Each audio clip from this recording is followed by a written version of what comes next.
You are tuned in to What Up Baltimore online radio. Please note that the views and opinions expressed on this channel are of the host and not of Lady J Media. And don't forget to subscribe to our YouTube channel, What Up Baltimore TV. And if you really don't want to miss any of the shows, hit that notification bell and you'll get a message every time we come on. Now, we got it from here, so sit back, relax, and stay tuned.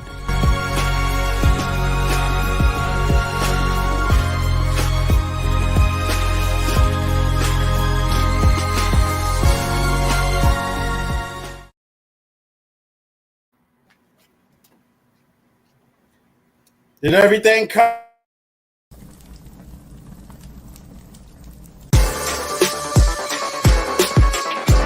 I know you do. I know you do, because that's what I do. I give you that kind of love that makes you come back. I'm your pusher, baby. Your pusher.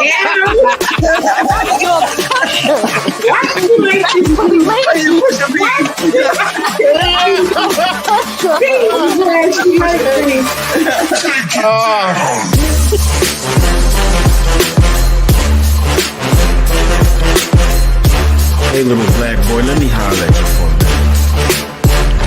I was once in your place. You should respect what I say. Some of the things I'm about to tell you just may save your life in the world right now. Much is right. Little black boy, you're gonna see and experience all sorts of things, but don't let your mind be locked in the chains.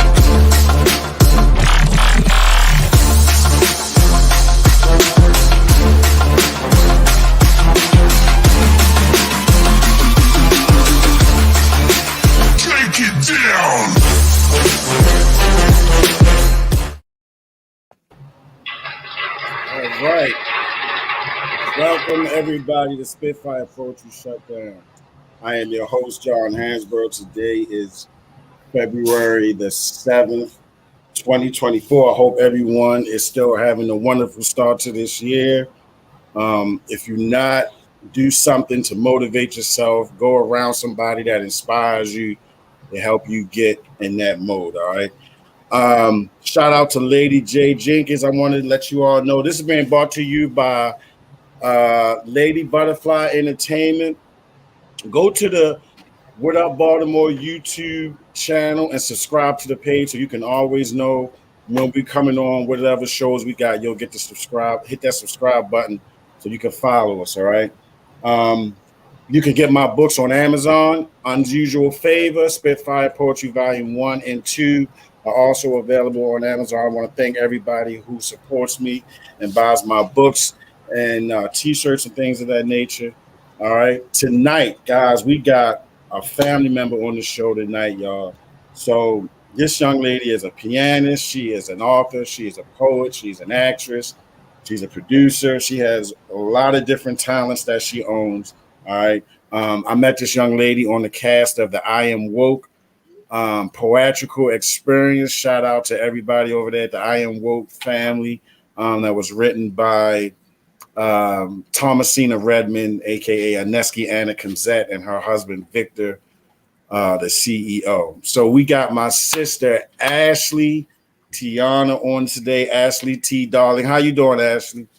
I'm doing really good. I'm excited to be here. How you doing, John? I am doing good. It's good to see you. I am so sorry. Give me 1 second. It's good to see you. It's been a minute. It's been a minute. It's been a while. Yeah, it's definitely been a while. God. So when I first met Tiana, we did a play together. And I played the role of a father figure in that play. That was a few years ago now, when I think back. How have you been? What have you been up to? How have you been, Ashley? Well, I've been okay. Of course, I published a book last year, of course. And me and my dad, we started before he passed away. He passed away in August. So before he died, we was actually already working on our poetry book together. So at first it was just going to be just me. I'm like, all right, let me go ahead and come out with this poetry book. And then me and my dad was on FaceTime just sharing poetry one day. And I was like, you want to be a part of my book? And it's funny because I didn't even finish the sentence. And he was like, yup, yup. I was like, okay, yeah. So I was like, Dad, just send me all your poems. I'm gonna put them in there. I'm gonna get it copyrighted, published, all of that. And he was just so excited, so excited. So every time we have updates, like whether I get my copyright or I get the cover printed or the cover, drawn out or whatever, I would call him and he would be so excited. He was like, oh, we doing this, I'm so proud of you. So it's bittersweet because he's no longer here, to live this moment. But I still have my days, but it is what it is. I just keep pushing. Right, absolutely. I'm Yep. very sorry to hear that because I did get a chance to meet your father. And when I met him, I remember just the look on his face. You can see how proud he is, how proud he was of you, just from the look on his face. You know what I mean? So what is the name of the book that you just released, and when did you release your first? This is your first poetry book? Yes, my very first. So it's called Family Ties, Father and Daughter Poetry. Family And it Ties. has me and my dad here. Okay. And I released this on, let me see, because the original date was the 16th, but it actually didn't get printed until, I'm going to say like maybe it was the 18th. So of December of last year. So when the books came, like I could not stop crying. I cried the entire day and I was like, Dad, we did it. Right. It's just, Oh, but that's yeah. It's a picture of me and my dad on the back. Shout out to that is beautiful. Look at that. Shout out to everyone watching. Ms. Danielle Edwards, Kanisa Washington, everybody that's tuning in. I appreciate y'all. And your father would be so proud. I know he is smiling down. How long have you been writing poetry, Ashley? I've been writing on and off since I was in the third grade. So when I was in the third grade, I started writing like little songs. Like to this day, me and my sister would sing some of those songs that I used to write. I used to write plays, short stories, and poetry. And so of course, like I stopped for a while, like during high school, I didn't really write like that. But I picked it back up in my senior year in high school because I was in this journalism class, and I would write for like the school newspaper. And so that helped me like pick it back up. I'm like, okay, let me get back into my writing because the very last session that I wrote about in school, they was like, write about whatever you want to write about. So I said, okay, so I'm just going to write about, me and write about my self-esteem through ninth grade, 10th, 11th, and 12th grade. So when I did that, a lot of people they approached me and they was like, I really felt that. So I just always felt like my writing always spoke to somebody. So that's what made me believe that, okay, maybe this is what I need to be doing, just keep writing.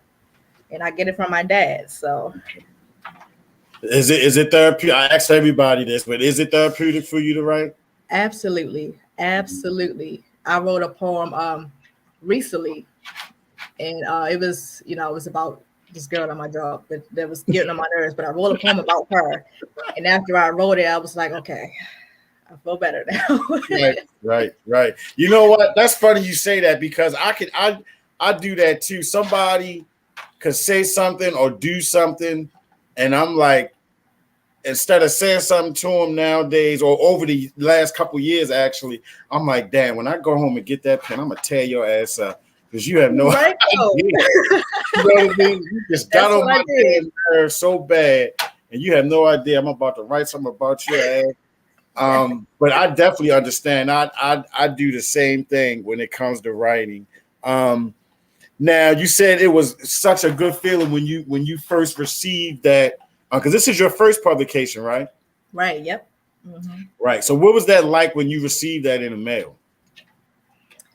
Oh, man, I can't even describe it. Like I was very emotional. I'm getting emotional now, but I was so emotional. Then I was just so proud of myself. I'm like, I actually did this. Like I was like, oh my, it was like I was on clouds. Like it was like a high. I I was like, wow. And now it just got me motivated to just, do more, to Right. Absolutely. write a novel maybe, or write another poetry book, just to keep it going. Right. Right. Absolutely. You got to keep those creative juices flowing. Definitely. Absolutely. Are you still mixing now? I don't know if a lot of people know, but you make music as well too. Yes. Do you still dabble So in that as well?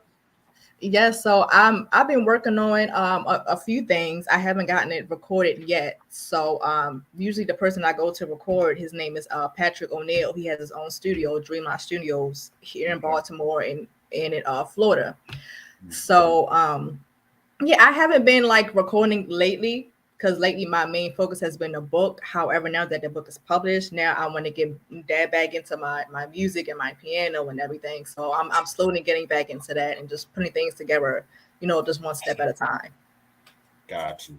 I definitely understand. So look, let's go ahead and share some poetry. I know people want to hear what you got to say. Whatever you want to spit, whatever you want to say, you know how it is on here. I have no boundaries. Art is art. I don't care about the words. Whatever you want to say, however you want to express it, go right ahead and do it. Okay, well, I'm going to share one from my book. This is one of a fan favorite, called Mystery. Okay. You love me, you know me, you see me for who I am. How? How so when you only see what I want you to see? You only see what you want me to be.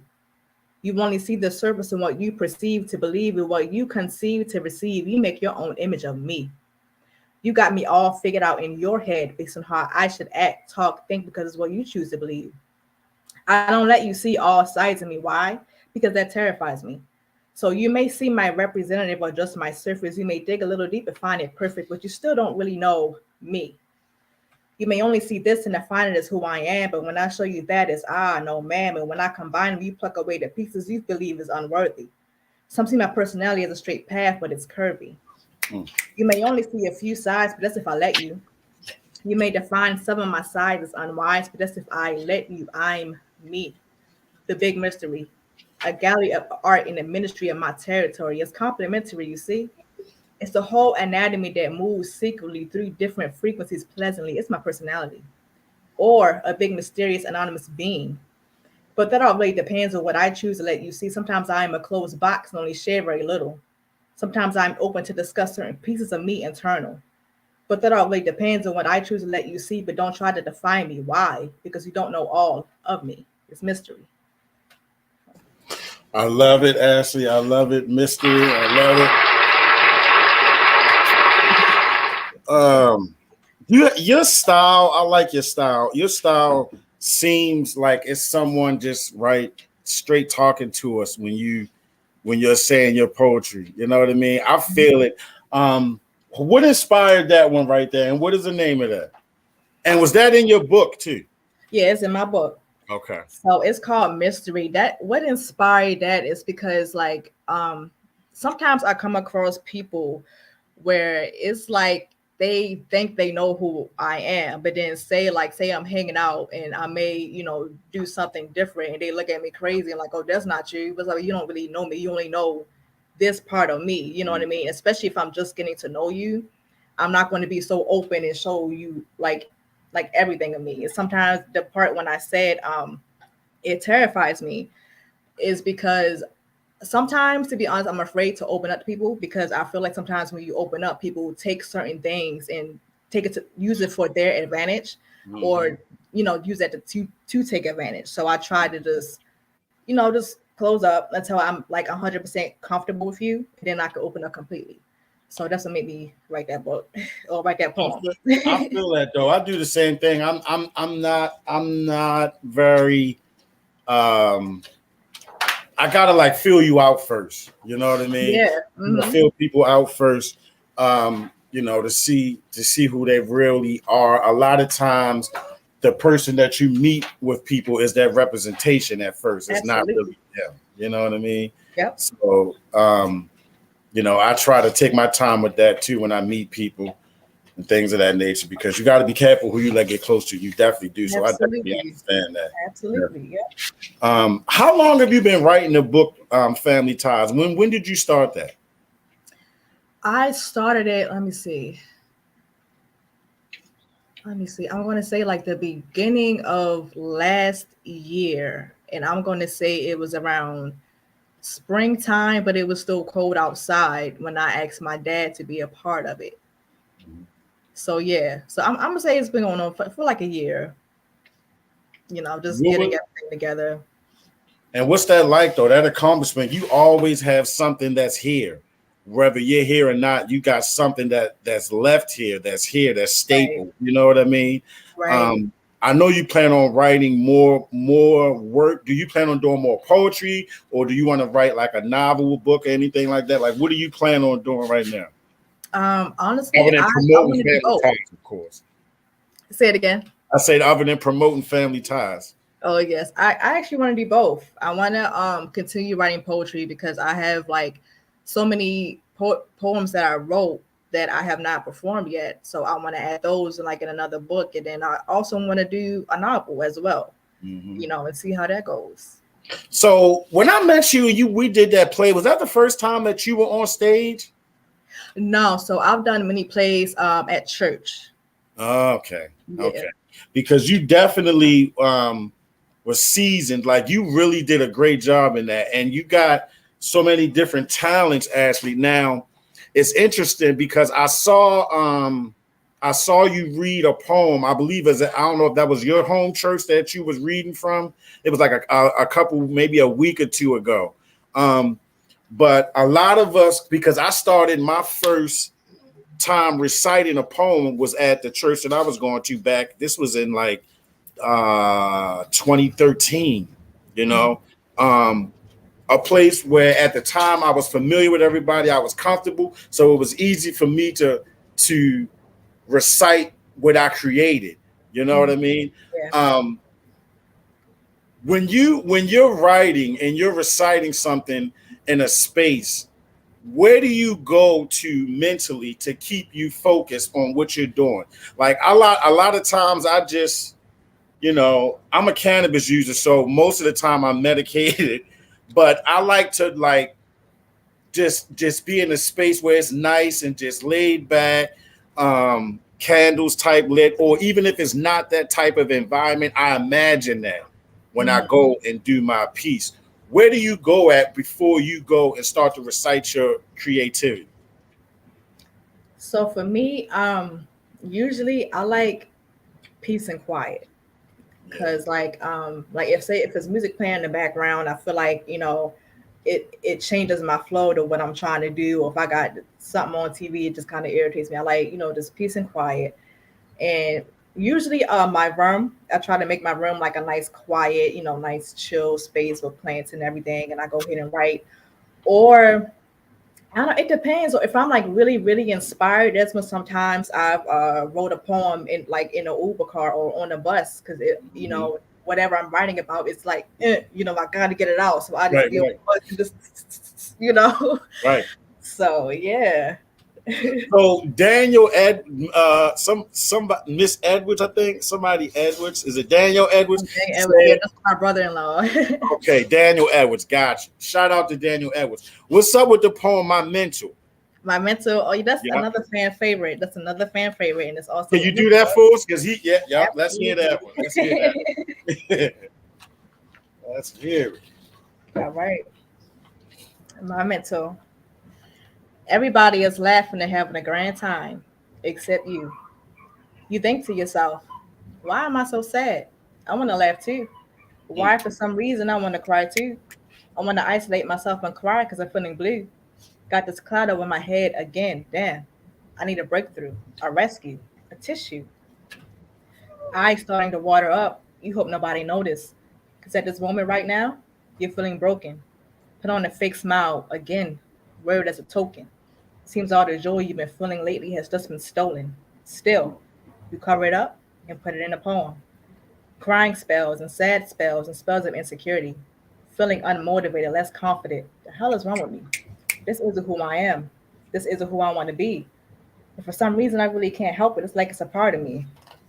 Crying on the inside, smiling on the out. Starting to get anxious about things I was once so sure about. Now I'm feeling doubt. Why am I feeling this way? I just want to shout. Keep it together, girl. You got this. Sometimes I feel like those words are nothing but tape and glue on the construction building. And the building's ready to fall any minute now. I need a healing, this feeling I have inside me. I want to flee. I'm trying everything to get back to who I used to be. I want to be negative so bad because I'm the one miserable. But what good is that ever going to do? Absolutely nothing. Every time I break out of it, I think to myself, it's only a matter of time before I feel this way again. Yes, I have a mental illness. But you know what? I know how to conquer it. Hmm.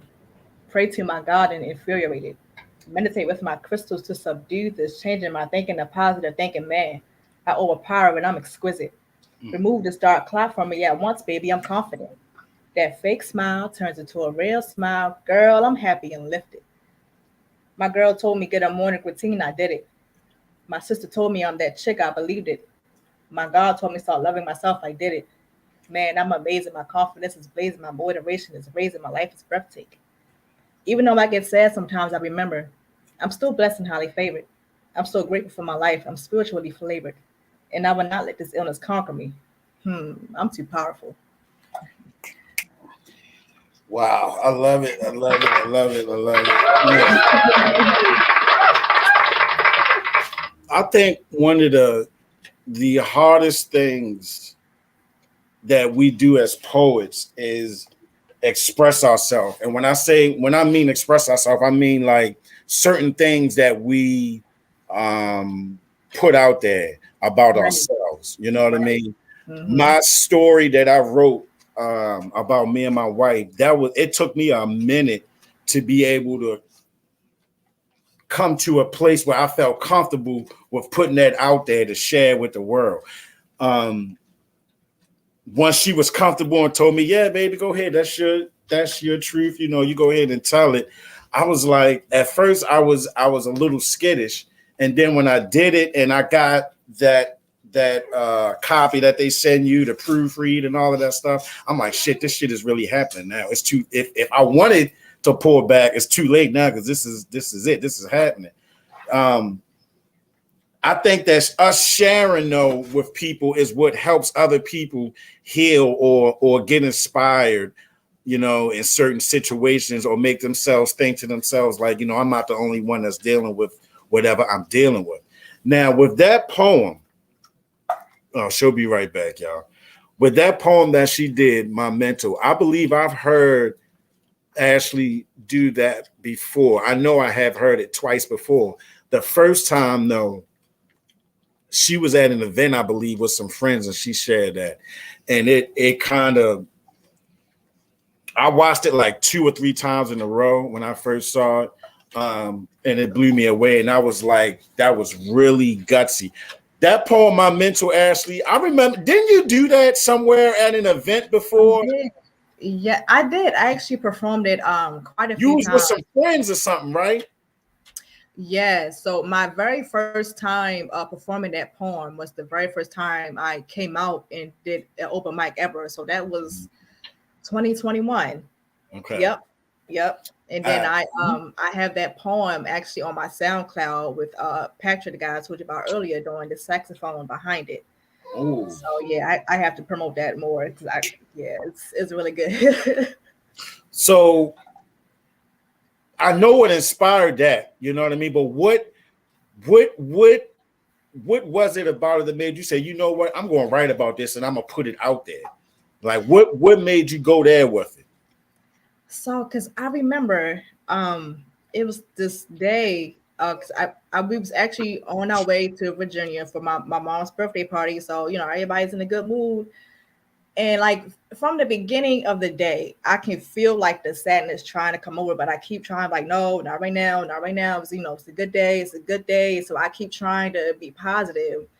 But it was like this cloud that just kept trying to move back, and I keep trying to push it away. And then at my mom's birthday dinner, everybody's having a good time, and I wanted to cry, and I didn't want to cry because then somebody's gonna be like, "Why are you crying?" I don't know, you know what I mean? So I would just try and keep it in because like I couldn't really explain why I was crying. I was just feeling like so sad. Nothing that nobody did to me personally. It was I can't really explain it. So I almost was like, all right, let me just get up, go to the bathroom, and just cry my eyes off for a second to come back. But because I'm light skinned, when I cry, people can tell I'm crying. So I'm just like, okay, let me just suck it up. So that day I just ordered a drink, I took a shot. I'm like, all right, turn up. But then when I went back to the hotel room, I cried and then I wrote that poem. How did you feel after you wrote that poem though? Did you get a sense of release after that? Yes, I felt so much better after that. So it was like I was actually able to finally enjoy my mom's birthday and enjoy the rest of the weekend after I finally just got it out. So, and I wrote that poem in like 30 minutes. I gotta say, so shout out to my little brother Isaiah Haynes is watching. Hey, Isaiah. He just said we need a poetry album, and I'm sitting here thinking the same thing because your voice, I can hear a poetry album from you. Definitely, I can hear some nice soft music in the background, and you just talking over the track. Is that something that you thinking about doing? Definitely. Yes, and it's crazy. That's like confirmation, like number 2, because a guy at my job purchased my book, and he said the same thing. Because I told him, I play the piano. He was like, you know what you should do though? He said, I don't know you like that, but you should play the piano behind your poetry. And I was like, yo, you right. So like, yeah, that's confirmation. Actually, if you're reciting a poem at the same time while you're playing, that's absolutely incredible. Yes. You know what I mean? It really is incredible. So look, let's share something else from out of your book or whatever poem you want to do. I know the people want to hear some more from you. Yeah, so I actually want to share one of my dad's poems. Okay. All right. So, because my dad was just so talented. So this poem is called "Please Don't Just Tell Me What You Think I Want to Hear." Anxiety is peaking at an all-time high. I'm feeling like it would be easier if I just lay down and died. Bearing my soul to you in hopes that you'll understand that the person that stands before you is a broken man. But I push through the pain, vulnerabilities, and fear, pleading for you not to just tell me what you think I want to hear. See, I'm trusting you with everything. All secrets have been exposed. The information that has been shared with you, nobody else knows. Although the uncertainty of revealing myself had me terrified yet relieved, because there is liberty in shedding one's mask so they can be totally free. One of the worst things you can do to me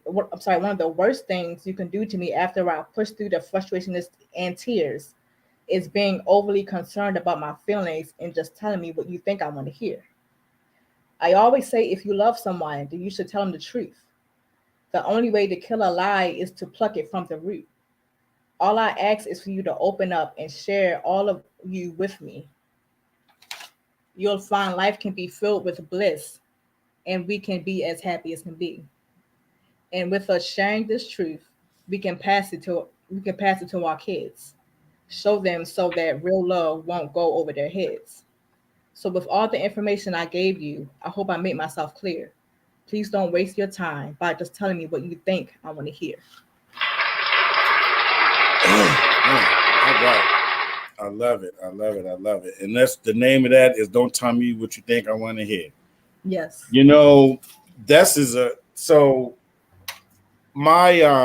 My wife's birthday was Monday. Mm-hmm. So I went to church with her on Sunday, me and the girls, just to have a day with her, go to church, go out to eat, go to bowling, have a little good time.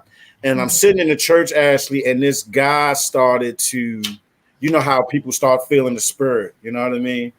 And he stood up and he started screaming and crying, and he was in the spirit, and he just kept saying over and over, I was broken. And for me, it like that, it did something to me, you know, because I felt his pain. I was in a position at one time in my life where I was broken as a man, but I was like, damn, how did I even fucking get here? What happened? You know what I mean? Yeah. So when I hear men say they were broken and they're able to express that, I think that's a big feat, because that's something that we don't do, you know, and I think that's something that we should do. We need to express what we deal with and how we deal with things. In your poetry book, Family Ties, how many poems of your dad's do you have in there? Do you have quite a few of them in there? Yeah, actually quite a few. So the whole second half of the book is my dad's. So it's just nothing but just poetry. And when I was going through and like, the edits and everything, and I was just reading, of course I was tearing up, but I was just reading. I was like, my dad is just so talented. And then when he writes his poetry, it's so deep. Like he always makes it so deep. And it's like, dang, everybody can relate to this. So I'm Mm-hmm. just so glad I was able to get this published so everybody could know like what a legend my dad was. Mm-hmm. Definitely. And I definitely see where you get it from because it's definitely has rubbed off on you as well. What would you say is one of your favorite poems in the book that you just published? One of my favorites. One of my favorites is a poem by my dad called Arrested Development. That's another Mm. very deep one. You want to share that one with us? Now, do you know what Arrested Development? You know that used to be, that was a group. Do you know that?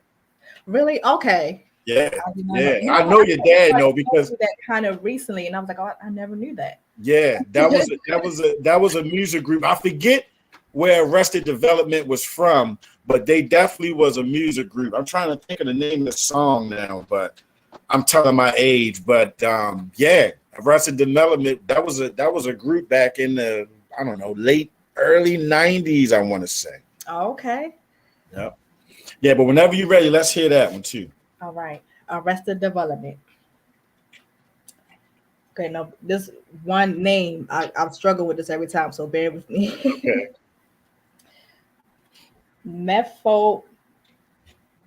Mephibosheth was a young child when he lost his father figures. His grandfather and daddy was taken all at once, which was the start of his emotional triggers. Fear, anxiety, panic, and uncertainty became his reality. The fact that the boy was only 5 years of age was a major formality. See, his entire world changed in a moment's time without a hint or warning. His emotions confused by the pain of others' mourning. Something inside of him brought trauma on the inside, which caused a sudden stop. Then, to add insult to injury in the midst of all the turmoil, he was mistakenly dropped. From the point on, I'm just going to say M because I just can't say the name. From the point on, M's life will never be defined as normal. Now, being lame on his feet, his injuries was possibly both frontal and dorsal. This young boy had to carry those scars with him by no fault of his own, and he began to cultivate hopelessness in his heart until he was grown. Mm. But that's not how the story of M's life ended, though disabled. King David bestowed God's love upon him and offered a seat at his table. But let's talk about the little boy and some of us who were still frightened, hurt, and dismayed, whose emotions are froze in time because of a tragic day. Not able to trust, love, show you're vulnerable, or receive anything good from anyone who tries to help you because you just can't believe. Nothing good would happen for you. All you know is pain. The evidence is written all around you. I meant, haven't they noticed I'm lame? I'm broken, a mistake. See, this is all I remember. God allowed me to be shattered when I was still so young and tender. It wasn't my fault. It wasn't my fault. But why do I feel so guilty? I'll just shut myself up behind this wall that shame and sorrow has built me. I've accepted my fate. My destiny is clear. I will dwell here in Lodabar for the remainder of my years. Mm. My life is a mess. There's no way to recover. So I stayed around people of like minds because we don't expect nothing from each other. Fear and anger dwells here where darkness rules. Where anyone dares to speak of hope because of faith is for fools. All this world has shown me is to stay to myself and don't let nobody in. That it's easier to be alone and to be my own best friend. But here comes God's love shown by one of his servants. I didn't ask for this. Why is he here? I don't deserve it. I don't know how to receive love. I was so young when I lost it. God's love is so pure, my emotions defrosted. I'm feeling things I've never felt, yet the feeling is safe. I'm now appreciating life in every breath I take. Sitting at the king's table, I have everything I need, especially peace. The one and only good thing about being arrested is when you're finally released. The more the Lord's light shines on the Lodabar, the more my heart melts. The walls of despair are crumbling, and I'm accepting the hand I've been dealt. Now I'm building hope in Christ as my foundation, and it's evident that a broken boy who was once lost is now a man healing from arrested development. Mm. Damn, I love it. I love it. I love it. A man healing from arrested development. Love it. Yes.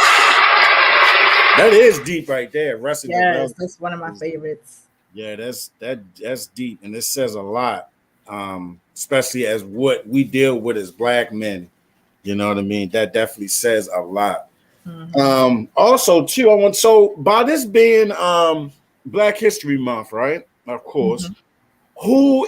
what would you say is your most who inspired you the most? You know what I mean in our history. Who would you say is somebody that stood out to you? What female stood out to you that inspired you more than anything? Hmm.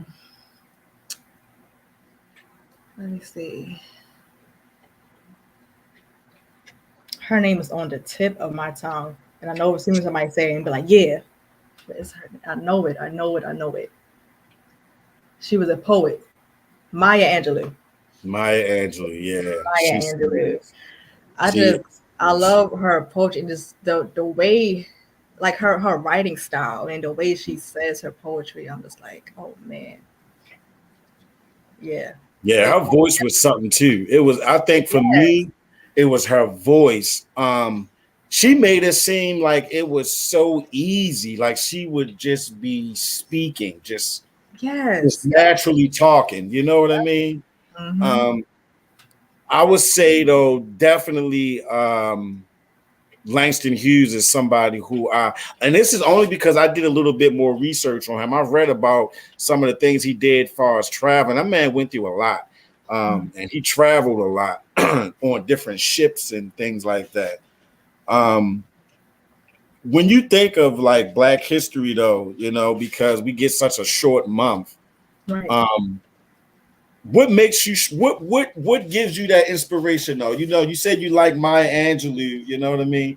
But what is it about, you know, what makes you feel strong in our history? Is it your grandparents? Who was in your family other than your dad that gave you that strength, that, you know, that Chapman strong?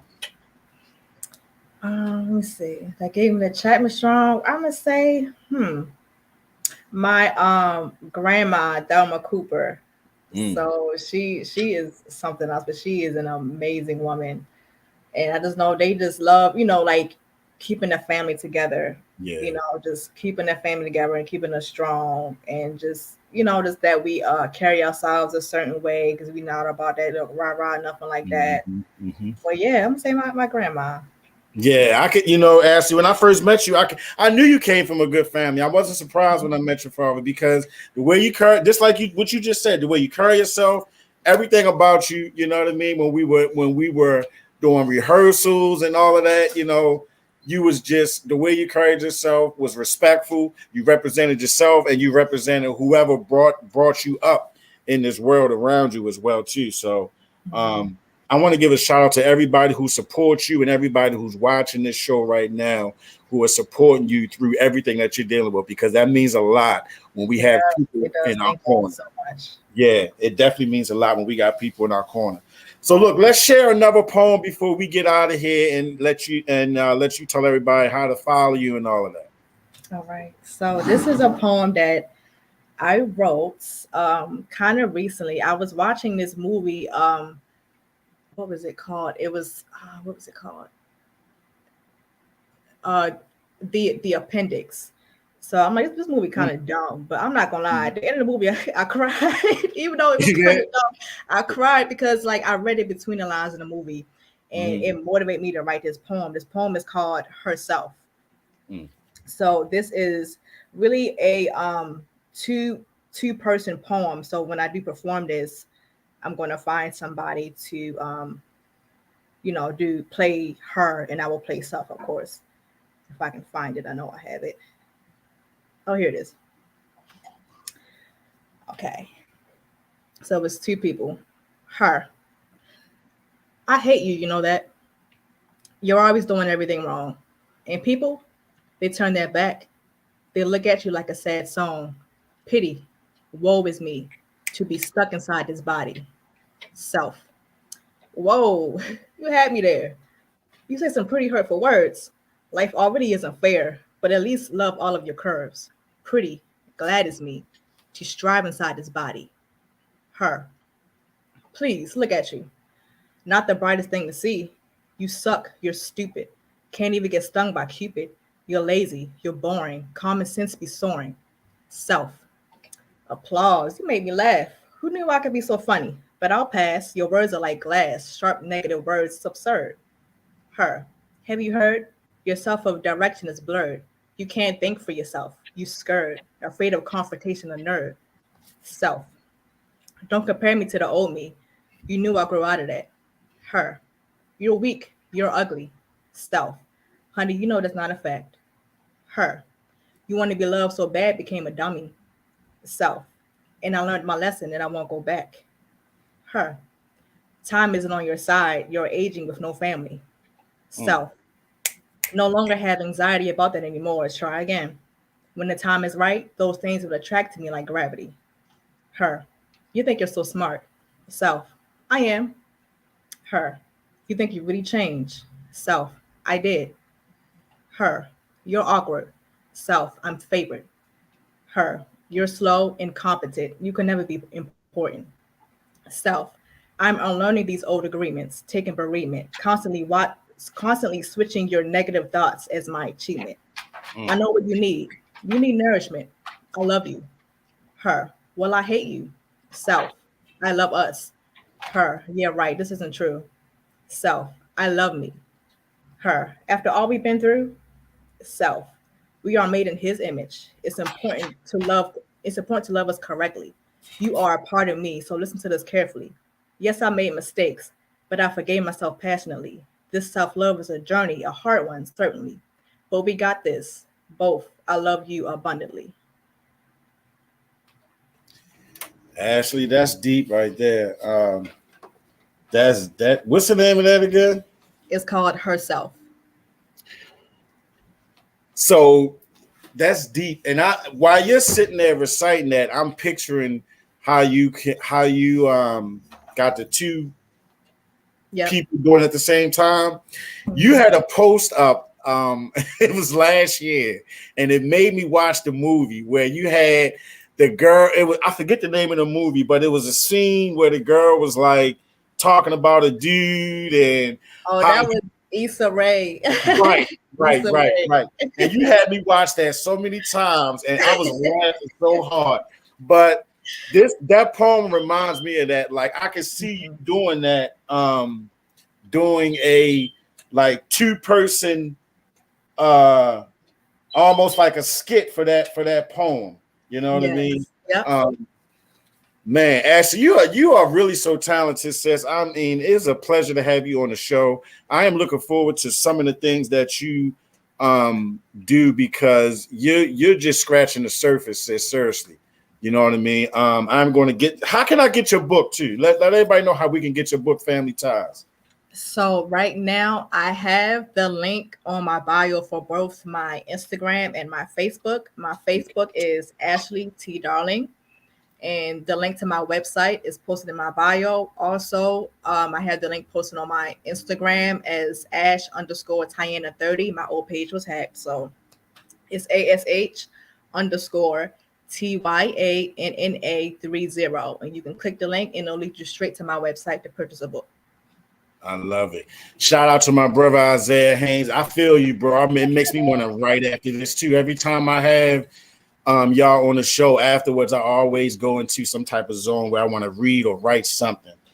So I appreciate you, Ashley, for coming on. You definitely, yeah, absolutely.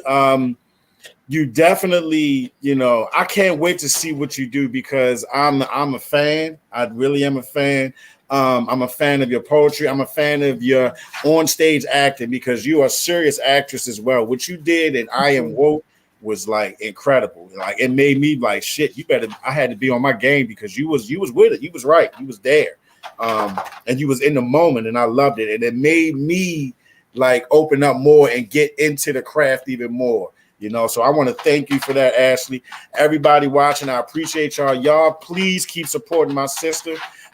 Please keep supporting her because we need all the support we can get. We when we write, I'm sorry, my dog acting crazy. When we write, we really put ourselves out there and we put our heart into it. So we appreciate the love and support. We really do. Ashley, I love you, sis. You be safe out here. Thank you so much. Yeah, absolutely. How can we follow you once again? So again, follow me you can find me on Facebook, Ashley, ASHLEY, T Darling, DARLING, or Instagram, ASH_TYANNA30. All right, guys. I thank you all for watching. Next week is Valentine's Day. I hope everyone is loving themselves and loving on others as well. Because it's about loving yourself. It really is. If you feel as though you don't have a whatever significant other or somebody there, don't believe that lie. There's always somebody who loves you. So don't forget that. All right. Guys, be blessed out here. Be safe. Ashley, I'll see you soon. Sis, be safe out here. Everyone, thanks for watching. Thank you so much. Hey, guys, if you want to be blessed, you must bless someone else. Have a great night, everybody. See you, Ashley. See y'all. All right.